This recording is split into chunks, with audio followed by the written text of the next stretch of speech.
Hi friends, ఎలా ఉన్నారు అందరూ? ఈరోజు మనం చేయబోతున్నాం super crispy tasty fish fry preparation. ముందుగా ఫిష్ పీసెస్ని క్లీన్గా వాష్ చేసి బౌల్లో వేసుకోండి. ఇప్పుడు వేసుకోవాలి 1 teaspoon ginger garlic paste, 1 teaspoon మిర్చి పొడి, అర టీ స్పూన్ పసుపు, 1 టీ స్పూన్ ధనియాల పొడి, కొంచెం జీలకర్ర పొడి, ఉప్పు రుచికి సరిపడా, నిమ్మరసం 1 స్పూన్. ఇవన్నీ బాగా కలపండి. 15 నుంచి 20 నిమిషాలు మెరినేట్ చేయండి. ఫ్యాన్లో ఆయిల్ వేడెక్కాక ఫిష్ పీసెస్ని స్లోగా వేసుకోండి.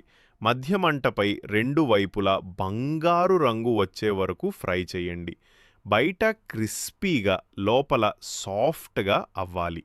ఇప్పుడు మన super tasty fish fry ready అయింది. కొంచెం ఉల్లిపాయ, నిమ్మకాయతో సర్వ్ చేయండి. చాలా రుచిగా ఉంటుంది. ట్రై చేసి కామెంట్స్లో చెప్పండి. ఛానల్కి సబ్స్క్రైబ్ చేయడం మర్చిపోవద్దు.